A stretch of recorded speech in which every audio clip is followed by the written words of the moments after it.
قبر کی کہانی چھپی تھی کہ قبر کھودتے کھودتے ساتھ والی قبر کھل گئی، تو لوگوں نے دیکھا کہ کفن بھی میلا نہیں ہوا۔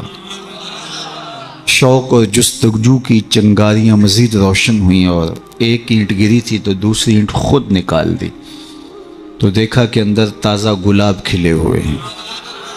خیر قبر کو بند کیا اور جستجو پیدا ہوئی کہ ہم دیکھیں یہ شخص تھا کون اور اس کی نیکی معلوم کریں تاکہ ہم بھی اس صالحیت کے ماحول میں اپنے آپ کو ڈھال کر کے یہ سعادت پا سکیں۔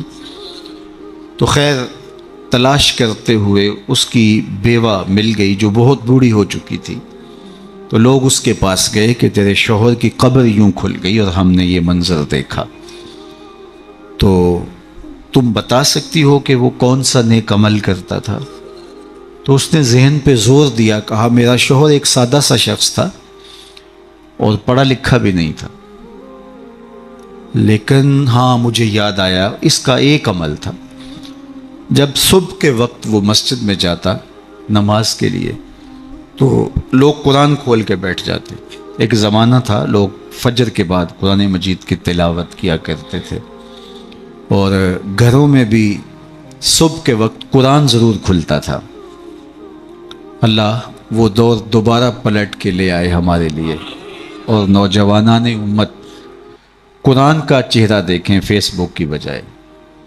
تو وہ ایک زمانہ تھا، تو جب سارے لوگ قرآن کھول کے بیٹھ جاتے تو اسے بڑی تکلیف ہوتی کہ کاش میں بھی قرآن پڑھا ہوتا، تو یہ بوجھل قدموں سے گھر پلٹتا اور طاق پہ رکھے ہوئے قرآن مجید کے نسخے کو اتارتا، کھولتا، چومتا، پڑھنا تو آتا نہیں تھا، تو ایک ایک سطر پہ انگلی پھیرتا اور کہتا مالک مجھے پتہ نہیں کیا لکھا ہے، جو لکھا ہے حق لکھا ہے۔ پھر دوسری سطر پہ انگلی رکھتا اور کہتا مالک یہ بھی سچ لکھا ہے۔ پھر تیسری سطر پہ انگلی لے آتا، کہتا مالک یہ بھی سچ لکھا ہے۔ تو اس طرح انگلی پھیرتا چلا جاتا اور یہ کہتا چلا جاتا مالک یہ بھی سچ ہے، یہ بھی سچ ہے، یہ بھی سچ ہے، یہ بھی سچ ہے۔ تو شاید اس کی قبر میں جو چراغاں ہوا ہے، اس کی قبر میں خوشبو پھیلی ہے، گلابوں کا موسم تم نے دیکھا ہے، تو قرآن سے محبت کی اس کے سبب ہوا ہے۔ یار جو قرآن مجید کو پڑھنا بھی نہ جانتا ہو، اس کی زیارت کر کے اس اذعان اور یقین کے ساتھ انگلی رکھ کے کہے کہ یہ اللہ کا سچا کلام ہے، تو اس کی قبر میں خوشبوئیں پھیل جاتی ہیں، اور جس نے ساری زندگی قرآن کی خدمت کی ہو اللہ اس کو کتنی رحمتوں سے نوازے گا اور کتنی کرم نوازیاں اللہ اس کا مقسوم کرے گا۔ ابھی حضرت کی عمر کے حوالے سے بات ہو رہی تھی، تو مجھے امام ابو نعیم الاصفہانی سے ایک روایت جو انہوں نے حلیہ میں بیان کی کہ جو شخص 70 سال کی عمر میں انتقال کرتا ہے اللہ اس کے بڑھاپے کا حیا کرتے بغیر حساب کے جنت عطا کرتا ہے، اور جو 80 سال کی عمر میں انتقال کرتا ہے اللہ اسے حق شفاعت بھی عطا کرتا ہے، اپنے خاندان کے کتنے لوگوں کی سفارش کر کے انہیں جنت میں لے جائے گا۔ اس لیے ہمارے دین میں بوڑھوں کی عمر کی کثرت کی وجہ سے تکریم کرنے کی تلقین کی گئی ہے، اور ہمارے صوفیہ فرماتے ہیں کہ بڑے کی تعظیم اس لیے کرو کہ اس کی نیکیاں زیادہ ہیں، اور چھوٹے کو اس نظر سے دیکھو کہ اس کے گناہ کم ہیں۔ جب ہم یہ دیکھنا شروع کر دیں گے اور اس طرح سے سوچنا شروع کر دیں گے تو پھر ہمیں کسی شخص میں پاپ اور عیب دکھائی نہیں دیں گے۔ ہمارا مطمع نظر، ہمارا انداز نگاہ یہ ہے کہ ہم دوسروں کی طرف عیب کی نسبت کرتے ہیں اور سمجھتے ہیں کہ ہم دودھ کے دھلے ہوئے ہیں، جبکہ کسی کی طرف انگلی اٹھانے سے قبل یہ سوچنا چاہیے کہ باقی ساری انگلیاں اپنی طرف اٹھ رہی ہیں۔ تو اپنے آپ کو ستھرا بتانے کی بجائے لوگوں کو اس نظر سے دیکھو کہ وہ پاک ہیں، اور اللہ تعالیٰ نے بالخصوص جو میں نے عرض کیا یہ بات ضمناً آ گئی کہ بڑھاپے کا حیا کیا ہے۔ حضرت بایزید بسطامی کی 72 سال کی عمر میں ان کا وصال ہوا، تو جب قبر میں گئے تو بعد میں کسی کو خواب میں ملے تو اس نے کہا کہ سناؤ کیا ماجرا ہوا؟ کہا میرے مالک نے مجھے جب حاضر ہوا تو کہا اے بوڑھے بتا میرے پاس کیا لے کر آیا ہے؟ تو میں نے کہا مالک بادشاہوں کی چوکھٹ پہ جب فقیر آئیں تو شہنشاہ یہ تو نہیں پوچھا کرتے کیا لے کر آئے ہو، فقیروں کو تو یہی پوچھا جاتا ہے کیا لینے آئے ہو، میں تیری رحمت کا سوالی بن کے آیا ہوں۔ اللہ نے بغیر حساب کے میری مغفرت فرما، میری بخشش فرما دی۔ اور جنہوں نے اپنی زندگیاں راہ دین پہ گزاری ہوں، حضرت سیدنا عمر رضی اللہ تعالیٰ عنہ فرماتے ہیں کہ آقا کریم علیہ السلام نے ارشاد فرمایا کہ جس شخص کے مرنے کے بعد 4 لوگوں نے اس کی اچھائی کی گواہی دے دی وہ جنتی ہے۔ 4 لوگوں نے کہا یہ بہت اچھا شخص تھا۔ تو حضرت عمر کہتے ہیں میں نے عرض کی یا رسول اللہ صلی اللہ علیہ وسلم اگر کسی کے پاس 4 گواہ نہ ہوں 3 گواہ ہوں تو آقا کریم نے فرمایا وہ بھی جنتی ہے۔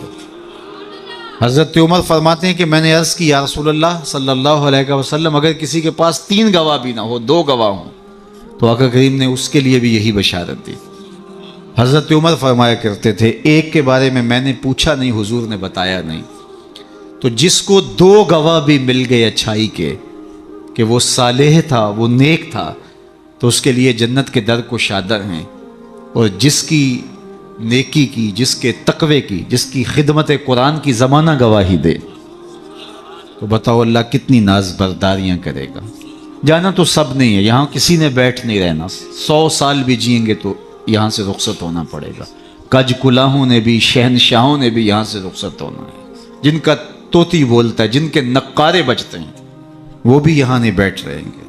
موت ہے ہنگامہ آرا کلزم خاموش میں، ڈوب جاتے ہیں سفینے موج کی آغوش میں۔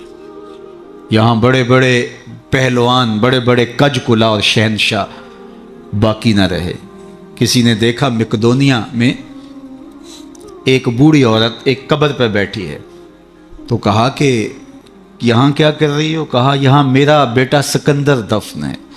اس نے کہا کہ بڑھیا یہاں کئی سکندر آئے اور چلے گئے، تو یہ دنیا یہاں کسی نے نہیں بیٹھ رہنا، سب نے چلے جانا ہے، لیکن جانے کے انداز بھی نرالے ہوتے ہیں۔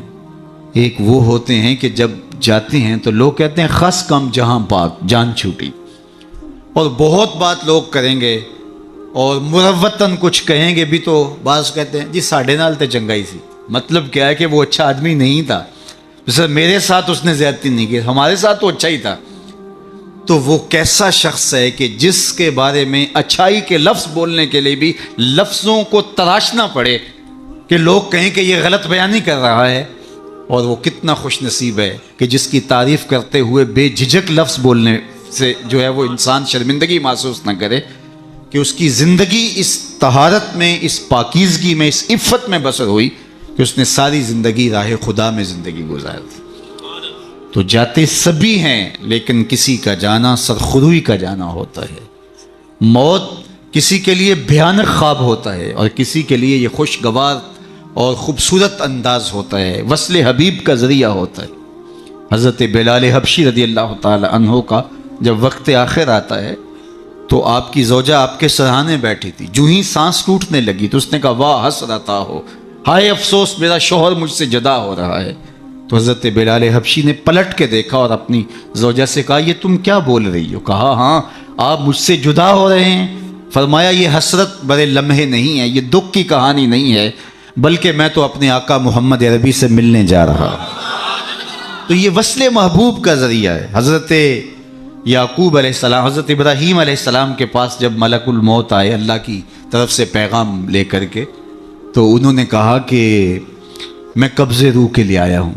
حضرت خلیل نے کہا کہ عجیب بات ہے، میرا رب مجھے اپنا خلیل بھی کہتا ہے۔ خلیل کہتے ہیں گوڑے یار کو، تو میرا رب مجھے اپنا خلیل بھی قرار دیتا ہے، اور کیا کوئی یار بھی یار کی موت چاہتا ہے؟ اور تمہیں قبض روح کے لیے بھیجا۔ کہا میں تو حکم کا پابند ہوں، عبد معمور ہوں، بارگاہ ہزدی میں دوبارہ حاضر ہوئے، تیرے بندے کے پاس حاضر ہوا تھا، اور یہ میسج ہے تیرے بندے کا تیرے نام کہ کیا کوئی یار بھی یار کی موت چاہتا ہے؟ تو کہا اے اسرائیل پھر جا میرے خلیل کو میرا سلام دے اور کہے کبھی ایسا بھی ہوا ہے یار یار کو بلائے اور وہ ملنے بھی نہ آئے؟ تو روح بے چین ہو گئی، کہا دیر نہ کر جلدی قبض کر لے۔ تو یہ تو اس لمحے کے انتظار میں ہوتے ہیں۔ موت میں فرق ہوتا ہے۔ رومی نے بڑی خوبصورت مثال سے دونوں اموات کا ذکر کیا ہے، اس شخص کی کہانی جو اس دنیا میں عیش و عشرت کر کے آخرت کو بھول جاتا ہے، اور اس شخص کی کہانی جس کا مطمع نظر آخرت ہوتی ہے اور وہ اس دنیا کو آخرت کے لیے گزارتا ہے، چونکہ یہ آخرت کی کھیتی ہے۔ یہ بوائی کا موسم ہے، آخرت کٹائی کا موسم ہے۔ بوائی کے موسم میں جو کسان مٹی سے مٹی ہو جاتا ہے، سحری کے وقت اٹھتا ہے، کھیتوں میں ہل جوتتا ہے، جڑی بوٹیاں تلف کرتا ہے، بیج ڈالتا ہے، سہاگا دیتا ہے، پانی ڈالتا ہے، تو کٹائی کے موسم میں فصل بھی وہی اٹھاتا ہے۔ اور جو بوائی کے موسم میں کلف لگے لباس پہن کے گھومتا ہے، آوارگی کرتا ہے، سحری کے وقت اٹھ نہیں پاتا، کھیتوں کو جاتا نہیں، جڑی بوٹیاں تلف نہیں کرتا، تو کٹائی کے موسم کے اندر اس کے ہاتھ کچھ نہیں آتا۔ یہ مزرع الاخرہ ہے، یہ بوائی کا موسم ہے، آخرت کٹائی کا موسم ہے۔ تو جس نے اس زندگی کو آخرت کے لیے گزارا اور دیکھا کہ میں اس دنیا پہ آیا کیوں ہوں، مقصد زندگی کیا تھا، مقصود زیست کیا تھا، کیوں اس دنیا پہ میں آیا ہوں، تو وہی سرخرو کامیاب ہے۔ رومی کا انداز تمثیل کا ہے اور وہ سادہ لفظوں میں بات کرتے ہیں، روح تک اتر جاتی ہے، اور یہ ان کو اللہ نے ملکہ عطا کیا ہے۔ اور یہی کمال ہوتا ہے، یہ نہیں ہے کہ 3 گھنٹے کی تقریر ہو اور نتیجہ کچھ بھی نہ نکلے۔ بات یہ ہے کہ آپ بات کریں لیکن بات روح میں کھبتی چلی جائے، لہو خورشید کا ٹپکے اگر ذرے کا جگر چیرے۔ تو حضرت رومی کو یہ فن آتا ہے، وہ سوز و ساز کی کائنات کا بادشاہ، اور وہ تمثیل سے بہت ادق اور دقیق مسائل سمجھانے کا فن جاننے والا، اس بہت بڑی حقیقت کو ایک مثال سے سمجھاتے ہیں۔ کہتے ہیں دیار مصر میں کوئی علاقہ تھا، اور جہاں کا سیاسی نظم یہ تھا کہ وہ سال کی آخری تاریخ کو اپنے بادشاہ کو کسی جنگل میں پھینک دیتے اور پہلی تاریخ کو ساحل پہ آ جاتے۔ سب سے پہلے ان کے ساحل پہ جو شخص آتا اس کو اپنا بادشاہ مان لیتے۔ کہیں جمہوری طریقہ ہوتا ہے، کہیں صدارتی نظم ہوتا ہے، ان کا نظام یہ تھا، رکھا تھا۔ اور جو بھی تخت نشین ہوتا وہ بھول جاتا کہ میرے ساتھ کیا ہونے والا ہے، اس کو پہلے دن بتا دیتے کہ 1 سال کے لیے تو تخت نشین رہے گا، اور اس کے بعد تجھے اس جنگل میں پھینک آئیں گے جو جزیرے کے دوسری سمت ہے، اور اس میں موذی جانوروں کا رین بسیرا ہے اور تھوہر اور کانٹے دار درخت ہیں۔ لیکن وہ بھول جاتا وہ تخت کی لذتیں اور اس کا سرور اور اس کا نشہ ہی ایسا ہوتا، اسے یاد ہی نہ رہتا کہ سال کے بعد میرے ساتھ کیا ہونے والا ہے۔ اور جو ہی سال کی آخری تاریخ ہوتی، زنجیروں میں جکڑ کے ادھر پھینکتے، پھر روتا ہے مجھے تم کہاں لے جا رہے ہو۔ ایک مرتبہ وہ اپنا پرانا بادشاہ پھینک کر کے نیا بادشاہ لینے ساحل پہ آئے، تو جو شخص سب سے پہلے ساحل پہ اترا وہ تاجر شخص تھا۔ اس کے گلے میں پھولوں کے ہار ڈالے، گارڈ آف آنر پیش کیا۔ اس نے کہا یہ کیا ہے میرے لیے؟ کہا کہ یہ ہمارا دستور ہے، ہم سال کی پہلی تاریخ کو یہاں سے حکمران لیتے ہیں اور آخری تاریخ کو دوسری جانب پھینک آتے ہیں۔ اس نے کہا اتنا بھیانک انجام ہے تو میں تمہارا بادشاہ بننے کے لیے تیار نہیں۔ اس نے کہا تو چاہے نہ چاہے باندھ کے بھی تخت پہ بٹھانا پڑا، یہ ہمارا ضابطہ ہے۔ عجیب کہانی۔ اس نے کہا میں تو تاجرانہ غرض سے آیا ہوں، میں تو کوئی امور سلطنت اور سیاست سے آگاہ ہی نہیں ہوں۔ اس نے کہا ہمارے بندے لگے قوانین ہیں، اس کے ساتھ آپ نے کام کرنا ہوگا، اور اس نے کہا ہر صورت میں جو ہے وہ تجھے یہ کرنا پڑے گا۔ پھنس گیا۔ اس نے کہا اچھا مجھے یہ بتاؤ کہ سال بھر میری بات تو مانو گے؟ انہوں نے کہا ہاں آپ حکمران ہیں، لیکن آپ قوانین میں تحریف نہیں کر سکتے، ترمیم نہیں کر سکتے، تبدیلی نہیں کر سکتے، البتہ آپ کے انتظامی امور ماننے کے لیے ہم پابند ہیں۔ اس نے کہا ٹھیک ہے کوئی بات نہیں، تخت پہ بیٹھ گیا۔ رومی لکھتے ہیں کہ جو بھی تخت پہ بیٹھتا اور بغیر کسی محنت کے، بغیر کمپین چلائے، بغیر الیکشن لڑے، تو وہ تو پھر بھول جاتا خوشی سے اور عیش و عشرت کرتا۔ لیکن یہ پہلا شخص تھا، جب تخت نشین ہوا تو اس نے کہا بلدیہ کے ملازمین بلائے جائیں۔ بلائے گئے، کہا جاؤ اس جنگل میں جہاں بادشاہوں کو پھینک کے آتے ہو وہاں کے کانٹے اور جھاڑیاں کاٹو، اور پولیس کے کمانڈوز بلائے، کہا جاؤ وہاں جا کے جو موذی جانور ہیں ان کو قتل کر دو۔ معمار بلائے، کہا جا کے وہاں خوبصورت محل بناؤ۔ مالی بلائے، وہاں جا کے باغ لگاؤ، پھل لگاؤ، پھولدار سایہ دار ثمردار درخت لگاؤ۔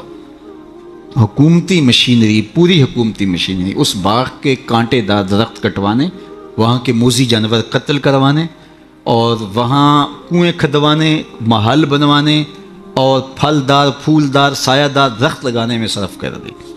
جب سال کی آخری تاریخ ہوئی تو وہ جنگل جہاں بادشاہوں کو پھینکا کرتے تھے وہ جنگل نہیں رہا تھا، وہ ایک باغ بن چکا تھا۔ اور یہ زنجیریں لے کر آئے تو اس نے کہا مجھے زنجیریں نہ پہناؤ، میں خود چل کے جانے کے لیے تیار۔ اس لیے اس تخت پر بیٹھ کر کے وہ اپنے لشکر بھیج کے وہاں کے کانٹے، وہاں کے تھوہر، وہاں کے موذی جانور، وہاں کے خطرناک جانور جن کا وہاں رین بسیرا تھا ان کو کاٹتا رہا، قتل کرواتا رہا۔ تو اس نے کہا کہ میں خود چل کے جانے کے لیے تیار ہوں۔ رومی کہتے ہیں جو کافر ہے وہ دنیا کے تخت پہ، جو فاسق اور بدکار ہے وہ دنیا کے تخت پہ موج کرتا ہے، اور جب وقت آخر آتا ہے تو اس کو جب زنجیروں میں جکڑ کے لے جانا چاہتے ہیں فرشتے تو وہ کہتا ہائے مجھے کدھر لے جا رہے ہو۔ اور بندہ مومن، بندہ صالح اس دنیا کے تخت پہ آرام سے نہیں بیٹھتا، یہاں بیٹھ کے اپنے اعمال کے لشکر بھیج کے قبر کے کیڑے مکوڑے ختم کرواتا رہتا ہے، وہاں باغ لگواتا رہتا ہے، اور پھر جب وہ اس دنیا سے رخصت ہوتا ہے تو وہ کیڑے مکوڑوں کا گھر نہیں رہتا بلکہ روضۃ من ریاض الجنہ بن چکی ہوتی۔ اور وہ کہتا ہے دیر نہ کرو، مجھے جلدی لے جاؤ، میں خود چل کے جانے کے لیے تیار ہوں۔ ربعی بن حراش ساری زندگی ہنسے نہیں، فرماتے تھے کیا خبر میرا انجام کیا ہوگا۔ جب تک یہ یقین نہ ہو کہ میرا انجام کیا، اتنی دیر تک دھڑکا لگا رہے، ڈر لگا رہے۔ یہ مسلمان کی زندگی ہے، مومن کی زندگی ہے۔ ابھی ملیکہ فرماتے ہیں کہ میں 30 اصحاب رسول سے ملا ہوں، بخاری کتاب الایمان اٹھائیے، 30 اصحاب رسول سے ملا ہوں، اور ہر ایک اپنی آخرت کے بارے میں سخت فکر مند تھا۔ ہم تو 4 نمازیں پڑھ لیں تو ہم سمجھتے ہیں کہ ہمارے جیسا زمانے میں کوئی نہیں، اور بے نمازیوں کو حقیر جاننے لگ جاتے ہیں۔ 30 اصحاب سے ملاقات ہوئی ہے اور یہ ڈرتے رہتے تھے کہ میرا انجام، رنگا رنگ سہیلیاں پرن کڑے پر پریا اس نہ جانیے جس دا توڑ جائے۔ انما الاعمال بالخواتیم، اعمال کا دار و مدار حسن خاتمہ پہ ہے، جس کا اخیر ٹھیک ہو گیا۔ ورنہ کتنے لوگ ہیں کہ زندگی ساری اچھی، انجام بخیر نہیں ہو۔ ہمارے سامنے بلعام بن باورا کی مثال موجود ہے۔ بنی اسرائیل کا مستجاب الدعوات ولی تھا، ہاتھ پھیلا کے دعا مانگتا تو ہاتھ منہ پہ بعد میں پھیرتا، قبولیت پہلے ہو جاتی۔ لیکن پھر اسی کے بارے میں قرآن نے کہا نا مَثَلُهُ كَمَثَلِ الْكَلْبِ، اس کی مثال کتے کی مثال، زبان لٹک گئی، زمین چاٹتا تھا، نبی کے خلاف ہاتھ اٹھا دیے، سمجھا میں مقبول بارگاہ ہو گیا ہوں۔ اللہ اکبر، انجام ٹھیک نہیں ہوا۔ اس لیے میاں صاحب بولے پڑھنے اتے مان کرینا تے نہ آکھی میں پڑھیا، او جبار کہار صداوے متا روڑ دے وے دودھ کڑیا۔ جب تک انجام بخیر نہ ہو۔ بایزید بستامی سے ایک بڑھیا نے کہا تھا کہ میرے گدھے کی 2 مچھی ہے یا آپ کی داڑھی اچھی ہے؟ کہا فی الحال نہیں بتا سکتا، یہ تو مرنے کے بعد ہی بتا سکتا ہوں۔ تو جب تک انجام بخیر نہ ہو اللہ سے دعا مانگے کہ اللہ خاتمہ ایمان پہ کرے۔ ساری زندگی دین کی راہوں کے مسافر رہیں، اور جب سانس ٹوٹ رہی ہو محمد عربی کا کلمہ زبان پہ جاری، آخری قول کلمہ طیبہ کا ہو ہمارے لبوں کے اوپر۔ ربی بن حراش ساری زندگی مسکرائے نہیں، فرماتے تھے کیا خبر انجام کیا ہوگا۔ اللہ اکبر۔ خیر وقت آخر تو آنا ہی تھا، تو جب آخری وقت آیا تو ان کے بھائی ربی بن حراش نے کہا جاؤ، غسال کو بلا کے کہا میرے بھائی کو غسل دو۔ تو وہ غسل دینے داخل ہوا تو فوراً باہر آ گیا۔ اتنی جلدی؟ کہا یار تیرا بھائی بڑا عجیب ہے۔ کہا ہوا کیا؟ کہا نحنو نغتسلہ وہو یتبسم، ہم اسے غسل دیتے ہیں اور یہ آگے سے مسکرا رہا۔ اقبال نے کہا تھا نا نشان مرد مومن باتو گوئم چوں مرگ آئے تبسم بر لب اوست، آ تجھے اللہ کے بندے کی نشانی بتاؤں، جب موت آتی ہے تو اس کی پیشانی پہ ندامت کا پسینہ نہیں ہوتا، اس کے لبوں پہ کامیابی کی مسکراہٹ پھیل جاتی۔ کہا یا تیرا بھائی بڑا عجیب ہے، نحنو نغتسلہ وہو یتبسم، ہم اسے غسل دیتے ہیں وہ آگے سے مسکراتا ہے۔ کہا میرے بھائی نے قسم کی تھی جب تک اچھا انجام نہیں دیکھوں گا نہیں مسکراؤں گا۔ پورے شہر میں شور مچ گیا، ایک بندہ مرنے کے بعد مسکرایا ہے۔ بعض لوگ تو بہت خوش ہوئے، بعض نے کہا یہ گھڑی ہوئی کہانیاں ہیں، یہ مریدین کا اعتقاد ہے، ان کا حسن اعتقاد ہے، کیسے ہو سکتا ہے مرنے کے بعد مسکرائے۔ ایک بہت بڑا ہجوم جمع ہو گیا حضرت کی زیارت کے لیے۔ بعض لوگ تیکھے سوال لیے، بعض محض تماشائی، بعض سیدھا سیدھا انکار کر رہے ہیں، پورا بصرہ امڈ آیا۔ اتنے میں انہیں غسل دے کے چارپائی پہ ڈال کے کفن بھی ڈال دیا گیا تھا۔ جب لوگ گھر میں داخل ہوئے تو قبل اس سے کہ وہ سوال کرتے، امام ابو نعیم نے حلیہ میں لکھا، قاضی ایاز مالکی اندلسی نے الشفاء کے اندر لکھا، اور اس کو امام سہیلی نے روض الانف میں لکھا، اور بھی بہت سارے لوگوں نے لکھا۔ جب لوگ داخل ہوئے اور تیکھے تیکھے سوال تھے کہ یہ پوچھیں گے، یہ بات کریں گے، کیسے مسکرائے، سچ ہے، غلط ہے، جھوٹ ہے، اور یہ چارپائی پہ ڈالے جا چکے تھے، کفن اڑا دیا گیا تھا۔ جب لوگ داخل ہوئے تو انہوں نے کفن ہٹایا، ہاتھ باہر نکالا اور لوگوں سے مخاطبت کرتے ہوئے کہا السلام علیکم۔ لوگ حیرت میں ڈوب گئے، وعلیکم السلام اتتکلم بعد الموت، عجیب بات ہے، مرنے کے بعد باتیں کر رہے ہو؟ قال نعم اتکلم بعد الموت، ہاں ہاں مرنے کے بعد باتیں کر رہا ہوں۔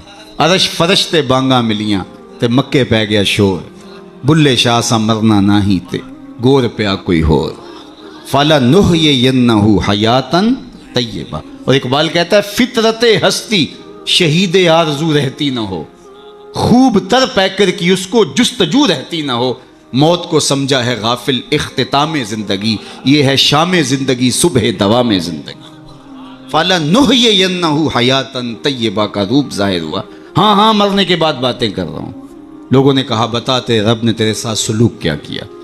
تو ربی بن حراج جو فوت ہو گئے وہ بول کے کہہ رہے استقبلنی ربی غیر غضبان واستقبلنی بروح و ریحان، اس کے قدرت والے چہرے پہ کوئی غصہ نہیں تھا، اس نے روح و ریحان کے پھول میرے گلے میں ڈالے۔ لوگوں نے باتیں پوچھنا شروع کر دیں، شکر ہے کوئی مرنے والا بول پڑا، کوئی ادھر کی بات کر رہا ہے، ادھر کی بات پوچھ رہا ہے۔ جب سلسلہ کلام طول پکڑنے لگا تو ربی بن حراش لکھتے ہیں، ربی بن حراش کہتے ہیں کہ اجلوا بی ولا تؤخروا بی لان ابا القاسم ينتظر علی الصلاۃ، دیر نہ کرو مجھے جلدی قبرستان میں لے جاؤ، تم مجھے باتوں میں لگا رہے ہو، امام الانبیاء میرے جنازے کا انتظار کر۔ اگر اپنی زندگی اس کی رضا کے مطابق گزارے گا تو تمہارا وہاں انتظار ہوگا۔ مرنے کا فرق ہے، ہر کوئی مرتا ہے، لیکن یہ مرنا جو یاد الہی میں اپنے آپ کو ڈبو دے، اور مرنے سے قبل جو مر جائے، موتو قبل ان تموتو، صوفیہ تو یہی کہتے ہیں نا کہ مرنے سے قبل مر جاؤ، تو جب مرنے سے ہی قبل مر جائے تو الجبرے کا قاعدہ ہے نا کہ نفی جب نفی سے ضرب کھاتی ہے تو جمع کی صورت میں جواب آتا ہے۔ تو جو پہلے ہی مرا ہوا تھا، اپنے آپ کو، اپنے نفس کو اس نے مار دیا، اپنی خواہشات کو ترک کر دیا، تو وہ موتو قبل ان تموتو کے زمرے میں تھا، تو پھر موت کو موت آئی تو نفی سے ٹکرائی تو حیات بن گئی، تو یہ حیات طیبہ کی صورت بن کے سامنے آئی اور ابھری۔ اس لیے اللہ والے قبروں میں جا کر بھی جو ہے وہ ایک حیات طیبہ اور ایک زندگی، پاکیزہ زندگی کا نور پاتے ہیں، اور اللہ تعالیٰ ان کے ذریعے سے لوگوں کی فیض رسانی کا سامان کرتا ہے، ورنہ دنیا کے اوپر آئے، آ کے چلے گئے، آج ان کا نام و نشان بھی نہیں ہے۔ جن کے طوطی بولتے تھے، نقارے بجتے تھے، آل ساسان 3150 سال ایران پہ حکومت کرتے رہے، آج آل ساسان کا دنیا نام بھی نہیں جانتی۔ مشتاق نے کہا تھا مٹ گیا مشتاق دل سے رنگے یاد رفتگاں، پھول مہنگے ہو گئے قبریں پرانی ہو گئی۔ قبروں کے نشان بھی یاد نہیں ہوتے، پوتے کو لے کر کے دادا جاتا ہے تمہارے پردادا کی یہاں کر کے کہیں قبر ہوتی تھی، اور قبر بارش کے آثار مٹا چکے ہوتے ہیں، وہ ڈھونڈتا پھرتا ہے قبر کہاں تھی، نشان بھی باقی نہیں رہتے۔ لیکن جنہوں نے اپنی زندگیاں اللہ کے نام پہ گزاری ہوتی ہیں، دیکھیے ہزار سال بیت گئے، آج بھی ان کی قبر پہ چراغاں ہو رہا ہے۔ کیسی رونقیں اور کیسی تازگیاں اور کیسی فرحتیں۔ آپ لاہور جاتے ہیں نا تو راوی کے اس پار جہانگیر کا مقبرہ ہے، وہاں دن کو جائیں یا شام کو آپ کو حسرتیں برستی دکھائی دیں۔ اب ایک پارک بن گیا جس کے دم سے تھوڑی سی رونق ہے، لیکن احاطہ مزار پہ اگر آپ جائیں تو وہاں آپ کو قرآن پڑھنے والے لوگ موجود نہیں ملیں گے، تاش کھیلنے والی ٹولیاں بیٹھی نظر آئیں گی، وہاں آپ کو تازہ گلاب نہیں ملیں گے، وہاں آپ کو جانوروں کی بینٹیں پڑی ہوئی نظر آئیں گی۔ وہ مطلق العنان حکمران بر صغیر پاک و ہند کا آج حسرتیں برس، بالکل اس کے ساتھ ملکہ نور جہاں کا مقبرہ ہے۔ جب بادشاہ تخت پہ بیٹھتا تھا تو ملکہ پیچھے بیٹھتی تھی، اور بادشاہ کا فیصلہ اسے کوئی پسند نہیں ہوتا تو پیچھے سے کمر ٹھونکتی، بادشاہ فیصلہ تبدیل کر دیتا۔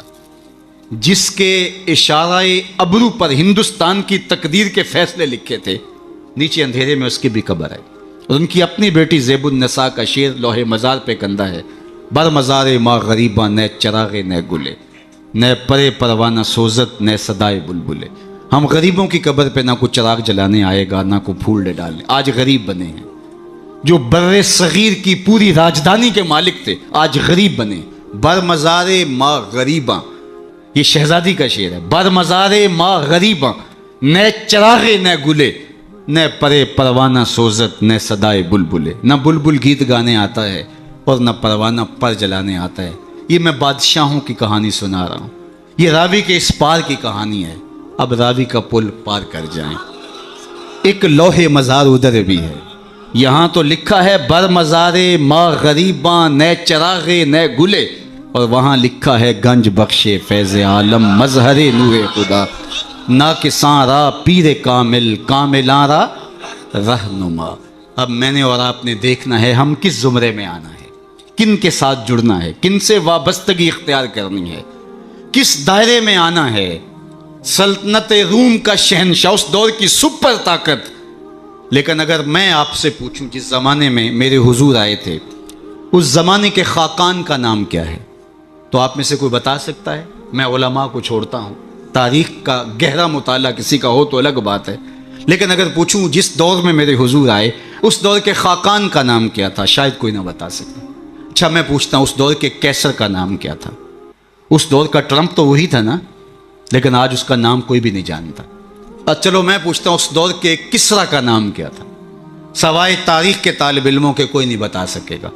چلو میں یہ پوچھتا ہوں، اور اس مجلس میں موجود سب سے کم عمر بچے سے پوچھتا ہوں کہ جس زمانے میں میرے حضور آئے، میرے حضور کے مؤذن کا نام کیا ہے؟ تو وہ سر اٹھا کے بلال حبشی کا نام لے گا؟ یار اس دور کی سپر طاقت کے مطلق العنان حکمران کا نام تو زمانے کو یاد نہیں ہے۔ کیسر کا نام، کسرا کا نام، خاقان کا نام زمانے کو یاد نہیں ہے، لیکن بلال حبشی کا نام آج بھی سینوں پہ لکھا ہے۔ تو اقبال تڑپ کے بولا، اقبال یہ کس کے عشق کا فیض عام ہے، رومی فنا ہوا حبشی کو دوا۔ شہنشاہ روم کا نام بھی زمانے کو یاد نہیں، رومی فنا ہوا حبشی کو دوام ہے، تو دوام محمد عربی کے قدموں میں ہے۔